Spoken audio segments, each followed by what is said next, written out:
আমার নবী মেরাজ থেকে আসার পরে আল্লাহর নবী রহমাতুল লিল আলামিন নবীর কাছে প্রত্যেকদিন সকালবেলা আবুল হেকাম নামক যে ব্যক্তি পরবর্তীতে আবু জাহেল মুরুক্ষের ফিতা হয়েছে, ওই আবু জাহেল আমার নবীর সামনে আইসা নবীরে প্রত্যেকদিন সকালে জিগাইতো, এ মুহাম্মদ তোমার কাছে নতুন কোনো খবর আছে কিনা, নতুন কোনো খবর আছে কিনা। নবী যেদিন মেরাজ থেকে আসছে ওই দিন সকালবেলা আবু জাহেল আইসা আমার নবীরে জিগায়, এ মুহাম্মদ তোমার কাছে নতুন কোনো খবর আসেনি আজকে? উনি বলেন হ্যাঁ আমার কাছে খবর আছে। বলে কি খবর? বলে গতকালকে রাত্রবেলা আমি মসজিদে হারাম থাইকা আমি মসজিদে আকসাতে গিয়েছি, যেই জায়গার দূরত্বটা ওই সময় পায়ে হাইটা 1 মাস লাগতো। মসজিদে আকসা থাইকা আমি নবী আল্লাহ তাআলার ওখানে গেছি, আল্লাহর সঙ্গে আমার দিদার হয়েছে, আল্লাহ তাআলার নিদর্শনগুলা আমি দেখছি। আবু জাহেল ডাক দিয়ে কয়, আমি বলবো না তুমি মিথ্যা কথা বলো, তবে যদি তোমার গোত্রের মানুষকে আমি তোমার সামনে আনি, তুমি কি এই কথাটা তোমার গোত্রের মানুষের কাছে বলতে পারবা? ডাক দিয়া কয়, আনেন না গো, আমি বলতে সমস্যা কি, আমি তাদের কাছে আমার কথাটা বলবো। এবার গোত্রের সব মানুষকে সামনে আইনা আবু জাহেল ডাক দিয়া কয়, তোমরা জিজ্ঞাসা করো মুহাম্মদের কাছে নতুন কি খবর আছে। আমার নবী ডাক দিয়া কয়, নতুন কোনো খবর না, যেটা সত্য সেই কথা তোমাদের কাছে বলতেছে। বলে কি সত্য কথা? বলে গতকালকে রাত্রবেলা আমরা বাইতুল মুকাদ্দাস আমি গমন করেছি। এবার ওই ইহুদিদের মধ্যে, ওই বংশের মানুষের মধ্যে অনেকেই ছিল বাইতুল মুকাদ্দাসে গেছে। এবার অনেক ইহুদিরা আমার নবীরে প্রশ্ন করে, মুহাম্মদ সাল্লাল্লাহু আলাইহি ওয়াসাল্লাম আপনি যে বাইতুল মুকাদ্দাসে গেছেন, দেখি আপনি বলেন তো বাইতুল মুকাদ্দাসের দরজা কয়টা, বাইতুল মুকাদ্দাসের জানালা কয়টা? আচ্ছা আপনি আমার দাওয়াত দিয়ে আনছেন, আমি আপনার বাড়িতে গেছি, আমি কি আপনার বাড়ির দরজা জানলা কোনটা আইছি? কথা কই, আমি কি দরজা জানলা কোনটা আইছি? ইহুদিরা নবীরে প্রশ্ন করে, মুহাম্মদ সাল্লাল্লাহু আলাইহি ওয়াসাল্লাম আপনি বলেন না বাইতুল মুকাদ্দাসের দরজা জানালা কয়টা, বাইতুল মুকাদ্দাসের সামনে গাছ আছে কয়টা? আমার নবী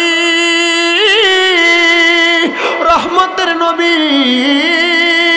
যেগুলা নবীজির চোখ দ্বারা দেখছে সব কিছু বর্ণনা করতেছে। আমার নবী বলে, আমি যখন বর্ণনা করতেছি আমি একটা একটা করে বলতেছি, কিন্তু আমার আল্লাহ তাআলা আমি নবীর সামনে বাইতুল মুকাদ্দাসটারে আমার চোখের সামনে বাসায়া দিয়া রাখছে। আমি নবী দেইকা দেইকা দেইকা দেইকা ওই ইহুদিদেরকে জবাব দিয়া দিছে, এই ইহুদিরা তোমরা যে বিশ্বাস করো না বাইতুল মুকাদ্দাসে কয়টা দরজা কয়টা জানালা, আমি তোমাদেরকে বর্ণনা করতেছি। আরে মনে রাখবা আমি নবী বাইতুল মুকাদ্দাসে যাইয়া অমুক জায়গার মধ্যে একটা আংটার মধ্যে আমার বোরাকটারে বাঁধছিলাম, ওই জায়গাটার কত বললেন। একটা ইহুদি ডাক দিয়া কয়, ওয়াল্লাহি আল্লাহর কসম কইরা বলি, আল্লাহর কসম কইরা বলি রে, মুহাম্মদ সাল্লাল্লাহু আলাইহি ওয়াসাল্লামের জবান দিয়া যা বলতেছে আমি বাইতুল মুকাদ্দাসে তাই দেখে আসছি, মানে ওনার কথা সত্য, ওনার কথা সত্য। আবু জাহেল ডাক দিয়া কয়, হাই রে ইহুদিরা, তোমরা বুঝি আবার মুহাম্মদের কথা মানলা? আরে মানবে না কেন? আমার আল্লাহ না বলছে, ওয়াল্লাযী আরসালা রাসূলাহু বিল হুদা ওয়া দীনিল হাক্কি লিইয়ুযহিরাহু আলা দীনি কুল্লিহি ওয়ালাউ কারিহাল মুশরিকুন। আমার আল্লাহ তাআলার পেয়ারা হাবিব এমনি এমনি আসে নাই, আমার আল্লাহ তাআলার পেয়ারা হাবিব সত্য বাণী নিয়া হেদায়েতের নূর নিয়া দুনিয়াতে আগমন করেছে। এই জন্য রাসূলে পাকের জবান মুবারকের কথা যখন কোনো বান্দারা শোনে, এইটা শুইনা শুইনা তাদের ঈমানটা বৃদ্ধি হয়ে যায়, তারা পাগল পারা হইয়া যায়। ওই সময় আবু জাহেলের সামনে অনেক মানুষ আমার নবীর কাছে ইসলাম ধর্ম গ্রহণ করেছে। ওই দিন এখনো পর্যন্ত নবীর 1 নম্বর সাহাবী হযরতে আবু বকর সিদ্দিক রাদিয়াল্লাহু তাআলা আনহু আমার নবীজির দরবারে আসেন নাই। আবু জাহেল যাইয়া, এবার আবু জাহেল যাইয়া আবু বকর সিদ্দিকের বাড়ির সামনে দাঁড়ায়া ডাক দিয়া কয়, রে আবু বকর তুমি কি আমার একটা কথার জবাব দিবা? বলে কি জবাব চাও? বলে তোমার নবী মুহাম্মদ সাল্লাল্লাহু আলাইহি ওয়াসাল্লাম। আবু জাহেল কিন্তু দুরূদ শরীফ আদায় করে নাই, করলে তো এটা ঈমান ইমানদার থাকতো, ঠিক না? আমরা এই জন্য দুরূদ শরীফ আদায় করি। আবু জাহেল ডাক দিয়া কয়, তোমার নবী মুহাম্মদ সাল্লাল্লাহু আলাইহি ওয়াসাল্লাম উনি নাকি গতকালকে মেরাজের মধ্যে গমন করছে, আল্লাহর সাথে দিদার করে আসছে, এই কথা কি তুমি বিশ্বাস করো? আবু জাহেল কয়, সদ্দাক্তা, অবশ্যই আমরা বিশ্বাস করি, অবশ্যই আমরা মানি। এর চাইতে জটিল বিষয়গুলা আমি আবু বকর মানছি, আর মানছি শুধু এইটা না, আমি বিশ্বাস করে এটার উপর ঈমান আনছি। আবু জাহেল আবু বকর আমার নবীজির সামনে ডাক দিয়ে কয়, ইয়া রাসূলুল্লাহ, আমার নবীজি মুস্কি মুস্কি হাসে। নবী প্রশ্ন করে, আবু বকর, আবু জাহেলের সাথে বুঝি তোমার দেখা? তোমার কি বলছে? বলে, নবী সে আমারে বলে আমি নবী, আপনি নবী মেরাজের মধ্যে গিয়েছেন, এই কথা আমি মানি কিনা? আমি বলছি মানি। আমার নবী কয়, আবু বকরের কাছে আমি যখন মেরাজের খবর দিলাম, মেরাজের খবর দেওয়ার সাথে সাথে আমার কথাটা সত্য বইলা আবু বকর সিদ্দিকী সর্বপ্রথম এই কথাটাকে সত্য জানছে। আবু বকর যখন ইসলাম গ্রহণ করে নাই, নামটা ছিল আবু কুহাফা, এবার নামটা ইসলাম ধর্ম গ্রহণের পরে নাম হয়ে গেছে আবু বকর। মেরাজের সাক্ষী দেওয়ার কারণে আমার আল্লাহ তাআলা আমার পেয়ারা হাবিব মুহাম্মদুর রাসূলুল্লাহর মাধ্যমে আবু বকরের নাম তারাইকা দিছে সিদ্দিকে আকবর। সবচাইতে বড় সিদ্দিকে আকবর মানে সত্যবাদী। ওরে সিদ্দিকে আকবরের দাবি দেখবি যদি দয়াল নবী, সিদ্দিকে আকবরের দাবি দেখবি যদি দয়াল নবী, জীবনে আর জ্বালা থাকবে না বাবা, থাকবে না। আবু বকর অবশেষে জায়গা পাইল নবীর পাশে, আবু বকর অবশেষে জায়গা পাইল নবীর পাশে, জীবনে আর দুঃখ রইল না বাবা। শোনো না হাদিসে পাকে বর্ণনা, আরে যে মদিনায় যাইবে নবীর দিদার পাইবে, যে মদিনায় যাইবে নবীর দিদার পাইবে, শাফায়াত করবে শাহে মদিনা বাবা। শোনো না হাদিসে পাকে বর্ণনা। আপনারা বলেন মদিনা যাইতে চাই কি চাই? সবাই করে রাখছে। আসলে মদিনা যাইতে চাইনি আমি। অল্প কিছুদিন আমার চুল্লি রম্পা ছিল না, অল্প কিছুদিন হয়ে যায় আসছে। আমি যখন মদিনা শরীফের সামনে গেছি, আমি নবীজির সোনালী রওজা মুবারকের জালিটার দিকে তাকাইয়া দেখলাম নবীজির নাম মুবারক, সিদ্দিক আকবর আবু বকর সিদ্দিকের নাম মুবারক, হযরতে ওমর ইবনে খাত্তাব রাদিয়াল্লাহু তাআলার নাম মুবারক। আমি দেখা চুপ হয়ে গেছি, একবার চুপ হয়ে গেছি। আমি চুপ হয়ে চিন্তা করলাম, ইয়া রাসূলুল্লাহ, তারা কত ভাগ্যবান, তারা আপনি নবীরে ভালোবাসা দুনিয়াতে আপনার সঙ্গী ছিল, আবার তারা আপনি নবীরে মহাব্বত কইরা দুনিয়া থেকে বিদায় হওয়ার পর আখেরাতে আপনার সঙ্গী হয়েছে নবী। হ্যাঁ, আমি যদি মারা যাই আপনি নবী আমি মরার পরে পাবো কিনা জানি না। নবী গো, আমার মনে বড় একটা শখ ছিল, আমি জীবনে একবার হইল মরণের আগে আপনার রওজার সামনে আসবো। ইয়া রাসূলুল্লাহ, আমি আপনার রওজার সামনে আসছি। 7 দিন একটা না নবীজি রওজার সামনে দাঁড়ায়া নবীজির 5 ওয়াক্ত নামাজের পরে সালাম দিছি। যেদিন লাস্ট মদিনা শরীফ থেকে আমি মক্কায় যাবো, আমি মদিনা শরীফের সামনে যেয়ে নবীজি রওজায় সালাম দিয়ে আর কই, ইয়া রাসূলুল্লাহ, আমার তো শখ ছিল মদিনা শরীফ আসমু, এত তাড়াতাড়ি যে আল্লাহ কবুল করব আমি বুঝছি না। আল্লাহ আমার কবুল করছি। ইয়া রাসূলুল্লাহ, আপনার রওজার সামনে আসছি নবী, এখন আমার মনে আরেকটা শখ জাগছে গো। আমার মনে একটা শখ হইছে, আপনি নবী রওজাটা দেখে এত সুন্দর লাগছে, আমার মনে এখন চিন্তা হইতাছে আপনি নবী জানি দেখতে কত সুন্দর। নবী, আমার মরণের আগে আপনি নবীর একবার দিদার আমার দিয়েন, আপনি নবীর চেহারাটা যেন মরার আগে একবার দেখে মরতে পারি। আমি এটা কইছি না শুধু, আমি কইছি ইয়া রাসূলুল্লাহ, ও মায়ার নবী, আপনি নবীর রওজা মোবারক দেখছি, শান্তি পাইছি। বাংলাদেশে যে ওয়াজ করতে যাই, কত মানুষকে নিয়ে ওয়াজের মাঠে আপনি নবীর গজল গায়, আপনি নবীর শান গায়, আপনি নবীর দুরূদ পড়ি, কিন্তু তারা মক্কা মদিনা আসতে চায়। ইয়া রাসূলুল্লাহ, তারা আপনি একবার মক্কা মদিনা আইনেন, কারণ বাংলাদেশের বলশীদের মসজিদে নামাজ পড়লে 1 ওয়াক্ত পড়লে 1 ওয়াক্তের সওয়াব পাইবেন, কিন্তু মদিনার মসজিদে নববীতে 1 ওয়াক্ত নামাজ পড়লে 50,000 রাকাতের সওয়াব পাইবেন।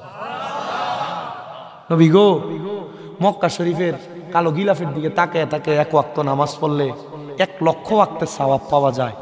নবী গো, জীবনে কোন দিন 1 লক্ষ ওয়াক্ত নামাজ পড়লাম আপনি তার একটু কবুল কইরা মক্কা মদিনা আইনেন। আব্বা টাকা পয়সা আছে 2-3 লাখ টাকা এক লগে হইলে খেতে দিয়া জায়গা জমি কিনা রাখা দেন। টাকা পয়সা এক লগে হইলে আপনি ব্যাংকে নিয়ে রাখা দেন। আল্লাহর কসম কইরা কই, আপনি মারা যাওয়ার পরে আপনার সন্তান, আত্মীয় স্বজন জায়গাগুলা, এই সম্পদগুলা তার মতো করে ব্যবহার করবেন।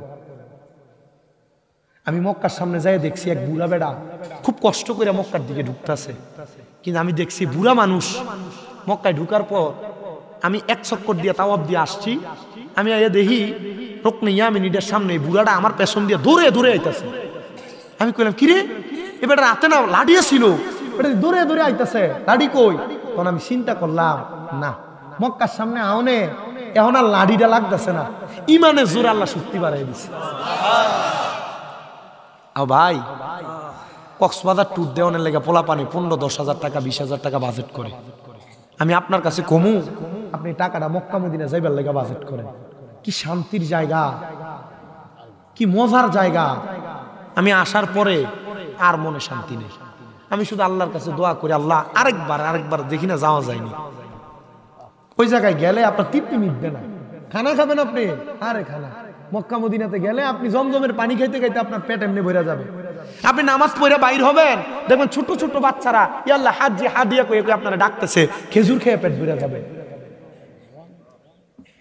এত মজার জায়গা মক্কা মদিনা।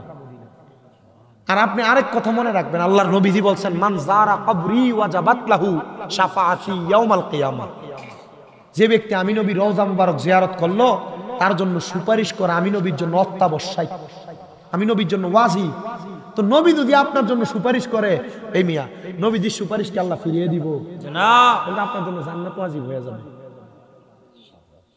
এই জন্য আপনাদের কাছে আমি একটা কথা বলতে চাই, এটাকে সাফায়াতে কুবরা বলে, ঠিক না? আমি আপনাদের কাছে আবদার করব, জীবনে যা করেন আর না করেন মক্কা মদিনা যাওয়ার নিয়ত করেন। যাইতে চান না? নিয়ত করতে অসুবিধা আছে? রাসূল পাকের ঘোষণা, ভালো ভালো নিয়ত যারা করে, এই নিয়তের বরকত আল্লাহ তাআলা তাদেরকে দান করে। আপনার মনে করেন আপনি কামাই করেন মাসে 10, 15, 20 হাজার, 30 হাজার, 50 হাজার টাকা, আপনি নিয়ত করবেন, আল্লাহ আমি যদি 2 কোটি টাকার মালিক হই, 1 কোটি টাকা মসজিদে দিয়ে এলাম। আপনি যদি 2 কোটির মালিক হইবেন কিনা আপনার বর্তমান অবস্থা দেখে তো আপনি বুঝবেন। যদি মনে করেন যে আপনি তো বুঝেন হইতেন না, নিয়ত করে নেবেন, আল্লাহ আমি 2 কোটির মালিক হইলে 1 কোটি কই দিয়ে দেবো, মসজিদে দিয়ে দেবো। দেখবেন আল্লাহ আপনার হয়তো বা এই নিয়তের বরকত আপনারা দান করে দিবেন। কই থেকে টাকা কামাই করছেন আপনি বুঝতেও পারবেন, ঠিক না? আমি আপনাদের কাছে এটা বলতে চাচ্ছি আর কি, আপনি নিয়ত করবেন, আল্লাহ আমার মরার আগে একবার মক্কা মদিনা নিয়েন। কারণ নিয়াতুল মুমিনিন খায়রুম মিন আমালি, মুমিনের নিয়ত তার আমলের চাইতে উত্তম। আপনি নিয়ত করছেন আপনি মক্কা মদিনা যাবেন, যাইতে পারেন নাই, আপনি মারা গেছেন, মারা যাওয়ার পর আপনার আমল নামায় মক্কা মদিনা যাওয়ার সওয়াবটা লেখা হয়ে যাবে। হাত তোলেন, ডান হাত, বলেন আল্লাহ মরণের আগে একবার হইলেও মক্কা তাওয়াফ মদিনা জিয়ারত নসিব করেন, আমিন। যদি যাইতে নাও পারেন আমল নামে যাওয়ার সওয়াব হবে। মোহাব্বতে কোন আমিন। তাহলে আমরা সবাই যাইতে চাই তো ইনশাআল্লাহ। মোহাব্বতে পড়েন, যে মদিনায় যাইবে নবীর দিদার পাইবে, যে মদিনায় যাইবে নবীর দিদার পাইবে, সাফায়াত করবে শাহে মদিনা। বাবা শোনো না হাদিসে পাকে বর্ণনা, বর্ণনা হাদিসে পাকে বর্ণনা।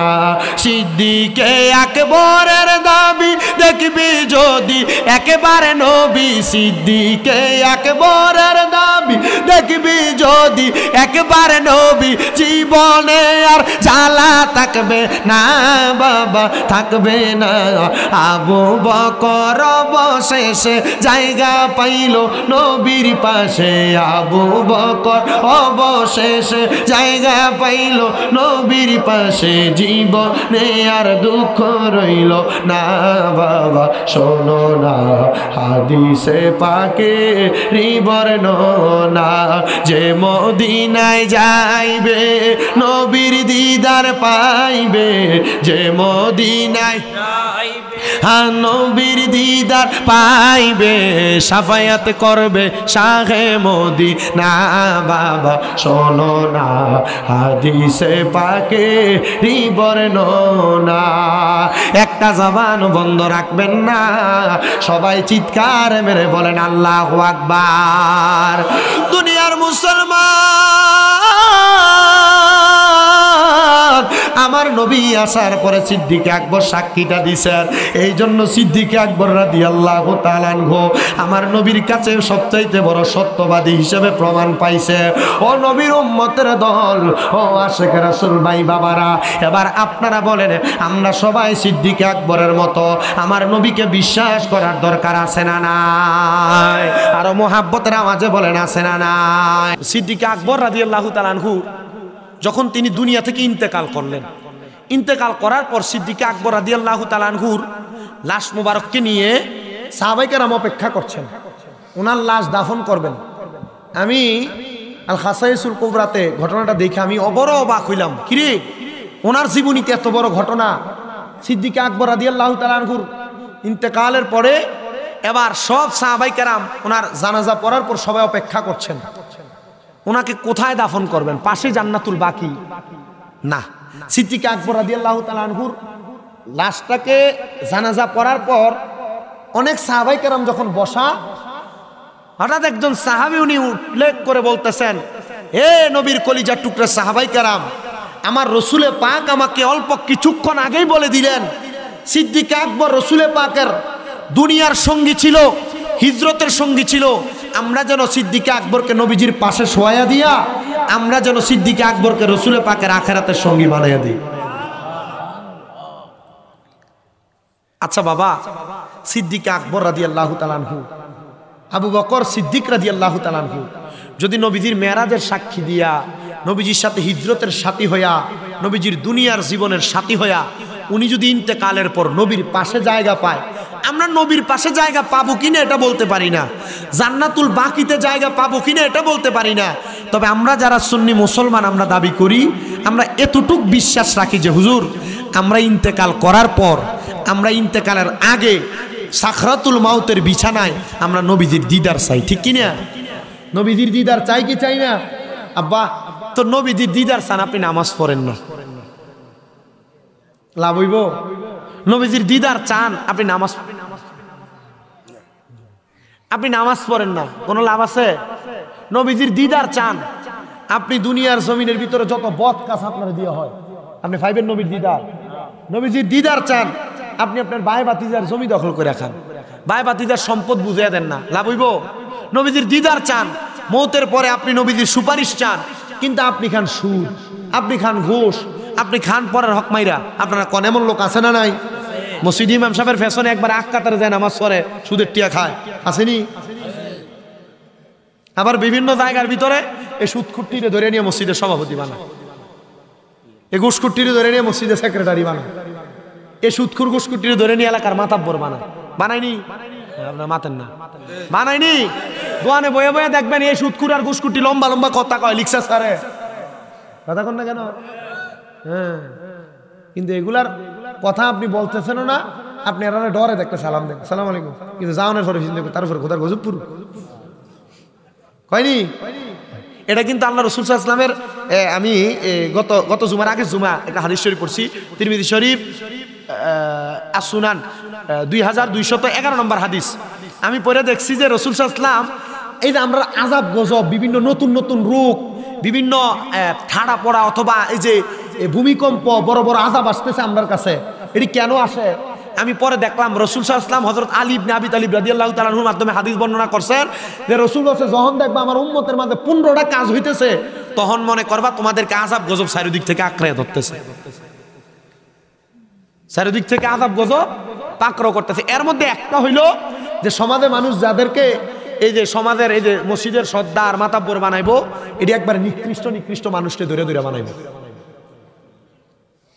2 নাম্বার আরেকটা যেটা দেখছি, এটা হইলো মানুষের অনিষ্ঠতা থেকে বাঁচার জন্য মানুষ তারা সালাম দিব, সম্মান করব। ওই যে এটা কইছি, সামনে এলে আসসালামু আলাইকুম, পিছন দিয়ে গেলে তার উপরে গজব দেয়। এটা অনিষ্ঠতা থেকে বাঁচার জন্য কি করব? সালাম দিব, সম্মান করব।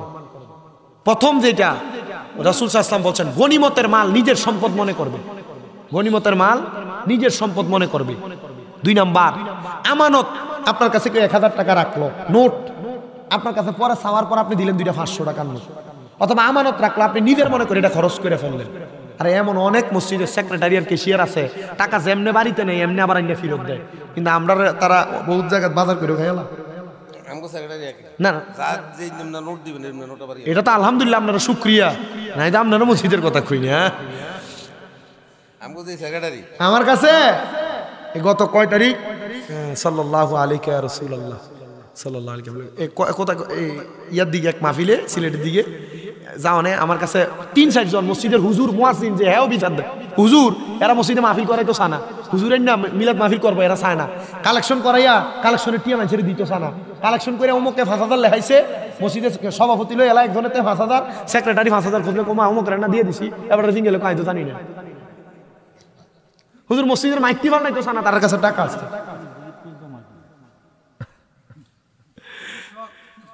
আচ্ছা হুজুর, হুজুর মানে নামাজ পড়ে না, দেখেন নামাজ যদি পড়ে তাহলে হুজুর আশা রাখবেন ওই দেন ও স্যার ও মা গো হুজুর 5 মিনিট জিকির করবেন। আচ্ছা আমি এডি কইরা এই জিকির তো এটা আল্লাহর ডাক, কিন্তু এই জিকির করলেও কিন্তু দেখেন না আমরারে বন্ধ কইব, এটা কইব হেডা কইব কয় না, আপনি কয় যে আমি প্রথম দিয়ে জিকির করছি, জিকিরের ভিতরে এমন কোনো বাক্য ব্যবহার করছি? আল্লাহ রাসূলের সম্মান। আল্লাহ তাআলা আমাদেরকে সহি সমঝ দান করুক। তারপর আমার কাছে মুয়াজ্জিন বিচার দে, হুজুর এই মসজিদে যে মাইকটি হুজুর কুদুর ফালডা না, এটা যে আযান দিলে আমি আল্লাহু আকবার কইলে এটার ভিতরে হোনা যা হুজুর মাইকটি কুদুর ফালডা না, আমি বললাম তো হুজুর তারা এমনি চলতেছে, এই সভাপতিও নামাজ পড়ে না, সেক্রেটারিও নামাজ পড়ে না, হুজুর এরা শুধু কোনো রকম তওবা কইরা চলে। আমি বললাম তো কিতা করতাম, হুজুর একটু মাহফিলে কইয়া দিয়ে যাই। আমি আবার কিয়ামতের আলামতের ওয়াজ করতে যাইয়া আল্লাহ রহমতুল্লাহ হাতার খাইচ্ছ যা আছে সব তুলে ধরছি না, মনে আমার এই সেক্রেটারি হুজুর আপনি কি কেউ কইয়া দিছে ওয়াজ করতে? আমি কই কেউ কইছে না কইছে জানি না, ওয়াজ ভালো হয়েছিল হুজুর, রাজ্যের ওয়াজটা ফাটাফাটি হয়েছে। কয় কেটা এটা সেক্রেটারি ওই মুয়াজ্জিনে হাসি দিয়া মুখ ধরে লেছে, মুয়াজ্জিনে হাসি দিয়া মুখ ধরে লেছে। আমার কত হইলো আমানত যার কাছে খেয়ানত হয় এ সেক্রেটারি বুকিল লিখে নিয়ে কথা কই না, এক এসিয়ার কেমনে এ টাকা মেরে খা। আল্লাহ রাসূল বলছেন যে আমানতকে নিজের সম্পদ মনে করবে। 3 নাম্বার, যখন দেখবা স্বামী স্ত্রীর বাধ্য, ঘরের ভিতরে বউয়ে সর্দারি করে, জামাই কিছু কইলে হয় না, জামাই কোনো কথা কইছে বউ দেখবেন চুপ করে, তুমি চুপ থাও আমি কইতেছি। যদি দেখো স্ত্রী স্বামীর বাধ্যগত, স্বামী স্ত্রীর বাধ্যগত, তখন মনে করবা তোমাদেরকে আযাব গজব। 4 নাম্বার, সন্তান মায়েরও বাধ্য থাকবে, মায়ের। 5 নাম্বার, সন্তান তার বাবার অবাধ্য হবে। 6 নাম্বার, শুধু অবাধ্য হবে না, সন্তান তার মা বাবার চাইতে বন্ধু বান্ধবকে বেশি সম্মান করবে, মা বাবার চাইতে বন্ধু বান্ধবকে বেশি সম্মান করবে। এটা যখন দেখবা তোমাদেরকে আযাব গজব পাকড়াও করবে। আর 2টা তো বললাম, 7 এবং 8 তো 2টা বললাম। 9 নাম্বার, দেখবা তোমাদের মাঝে কিয়ামতের পূর্বে নতুন নতুন বাদ্যযন্ত্র তৈরি হবে। নতুন নতুন বাদ্যযন্ত্র কি? এই যে দেখেন আগে বিয়াতে কোনো রকম বেডিতে গীত টিত গাইতো, কিন্তু এখন বিয়া মুসলমানি গায়ে হলুদ জন্মদিন কান ফুরানি নাক ফুরানির ভিতরে ডেক সেটাইঙ্গা লাগাই দেয়, ডিজে পার্টির কনসার্ট চলে হয় কিনা? 3 দিন আগ থেকে চলে, মানুষ ঘুমাইতে পারে না। এই নতুন নতুন দেখবা তোমরা বাদ্যযন্ত্রের আবিষ্কার হয়। তা আপনি এই বাদ্যযন্ত্র বাজে বিয়া পড়াইতেছেন, আবার বিয়ার ভিতরে বিয়া পড়ানোর পরে হুজুর দোয়া করতেছে, আল্লাহ এই বিবাহের মাধ্যমে তাদের যে মিলবন্ধন দান করো আর তাদেরকে একটা নেককার সন্তান দান করো। আপনি বিয়া শুরু করলেন গান বাজনার মতো হারাম কাম দিয়া, আবার নেক সন্তান আশা করে, এরপরে দেন 1 মাস পরে মাইয়া ফুতের ফোলারে ভিডে, ফোলা মাইয়ারে ভিডে, এটির বহুত বিচার লয়ে যাওয়ার লাগে, ঠিক কিনা? 11 নম্বর, দেখবা তোমরা মহিলা শিল্পীর প্রলোভন বেড়ে যাবে। মহিলা শিল্পী, মহিলারা গান গাইবে, প্রচুর পরিমাণ মহিলারা গান গাইবে, এটা অ্যাভেলেবেল বাড়ছে। আমরা এই সাইডে তো কম, ওই যে উত্তর সাইডে দেখবেন পিছন দিয়া লেহে উরুস মোবারক বেরিয়েতেন না গান করে কি করে না, এই যে বাউল গান গুলা গায়, মায়ে ফের এনে বাউল গান করা নিচে দিয়ে পিছন দিয়ে নাম দেয় উরুস মুবারক নাম দিয়ে বাউল গান করে এবং মহিলা শিল্পী বেড়াই তোলেও এটা জমে না বলে। আমি যখন প্রথম 17 সাল থেকে মাহফিল করি, আমি কিছু কিছু মাহফিলে গেছি, পরে আমি যা দেখতাম মাহফিল শেষ নামার পরে হুজুর কালকে জমবো, আজকে জমছে না, ওয়াজ করার পরে কইতো কালকে জমবো মানি, পরে কইতো হুজুর কালকে এনে গান। আমি বললাম আরে, পরে আমি সারছি এই মাহফিল মোটামুটি 4-5 বছর সারা। পরে আমার এই বছর একজনে কল দিচ্ছে, হুজুর আপনি তো কয়ে গেছেন যে বাউল গান যারা করে এটা হারাম কাজ, এটা নিষিদ্ধ কাজ, এখন হত্যা কি হুজুর আর আমরা এই নিষিদ্ধ কাজ করতাম না, হুজুর আমরা মাহফিলটা রাখেন না। তলে তলে খবর লিয়ে দিই না, তারা আমার কাছে এটা হাইড করবো, লুকিয়ে রাখবো, পরে ঠিকই পরের দিন তারা গান করবে। আমি কইছি ভাই সাহেব তোমার মাহফিল রাখুন যেত না। আর সর্বশেষ কারণ হইল উম্মতের মধ্যে এমন লোক আগমন করবে যারা তাদের পূর্ববর্তী আলেমদেরকে তুহমত দিব। তুহমত দেখেন, এখন এমন একটা জামান আসছে, নতুন হুজুর বাইরেছে, নতুন যারা আইয়া এমন ফতুয়া দিতেছে আর বলতেছে আগে যে হুজুরা কয়ে গেছে, এরা বইলা গেছে এদের মতো কথা, বাপদাদার ফতুয়া চলবে না, বাপদাদা ভুল করে গেছে এমন ফতুয়া দিবে।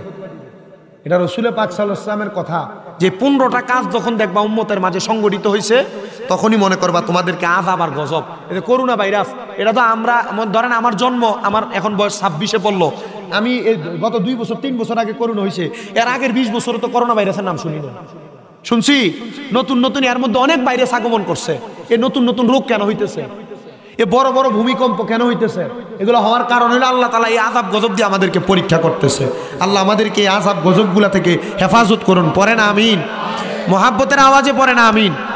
সর্বশেষ কথা যেটা আমার বলছে, যদি মাইক ছাড়ার আগে একটু আল্লাহ তাআলার ইসমে জাতের জিকির করবেন ইনশাআল্লাহ। আমি একটু জিকির আজকার করবো, আপনারা একটু কষ্ট করে, হুজুর আসবেন, হুজুর বয়ান করবেন, আপনারা একটু কষ্ট করে সামনের দিকে এসে আগে বসবেন, হুজুরকে একটা সুন্দর পরিবেশ উপহার দেন যেন, কারণ ওনারা, আমি ওয়াজ কইরা যাই, কারণ ওনারা একটা ক্লাসে যা পড়াইবো এই ক্লাসে 6 ভাগের 1 ভাগ আমি মনে ওয়াজ করতে পারি। কথা কি বুঝছেন? এই 1.5 ঘন্টার ভিতরে আমি 6 ভাগের 1 ভাগও ওয়াজ করতে পারিনি। তা আমার কথা হলো ওনারা যা বলবে এই কথাগুলোর উপর আমলে জিন্দেগিতে বাস্তবায়ন করবেন, আর আমার কথা থেকে যা বুঝছেন এটার উপর ঈমান আকীদাকে পরিপূর্ণ রাইখা চলার চেষ্টা করবেন। আল্লাহ আমাদেরকে কবুল করেন, সবাই পড়েন আমিন। সবাই মোহাব্বতে হুজুর আসার আগে একটু ইসমে জাতের জিকির করেন, আল্লাহ আল্লাহ আল্লাহ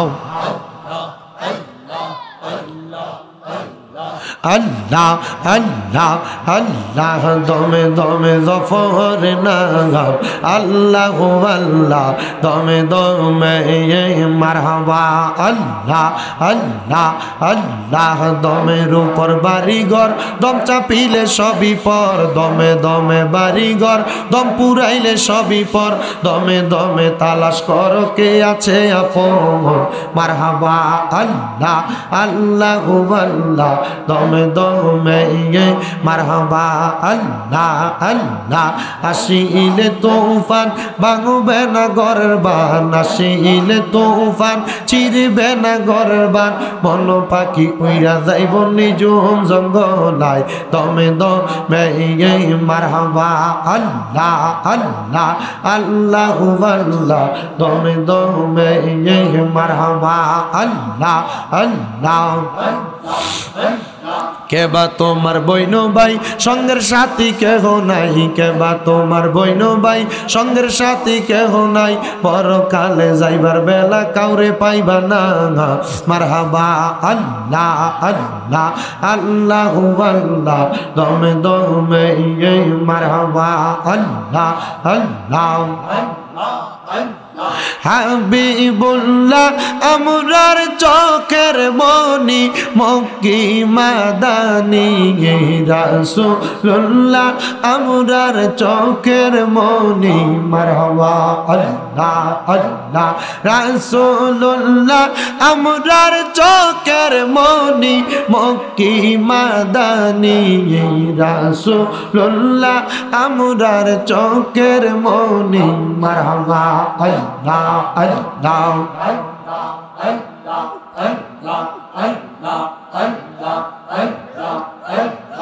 রাহমাতুল লিল আলামিন, আপনি উম্মতের জামিন, গুনাহগার উম্মতের আপনজন, নবী উম্মতের লাগিয়া সেজদায় থাকবেন পড়িয়া উম্মত ছাড়া নবী কিছু বোঝেন না হায়রে মুমিন ভাই নবী ছাড়া আপন কেহ নাই মারহাবা আল্লাহ আল্লাহ নবী ছাড়া আপন কেহ নাই গো মুমিন ভাই নবী ছাড়া আপন কেহ নাই মারহাবা আল্লাহ আল্লাহ নবী মাতৃ গর্ভে আসিয়া পিতা হারা হইয়া এই তেমে রূপে আসলে নেই দরাই নবীর পবিত্র ওই মুখে দুধ খাইলেন যার বুকে দন্ন হইল বিবি হালিমা হায়রে মুমিন ভাই নবী ছাড়া আপন কেহ নাই আল্লাহ আল্লাহ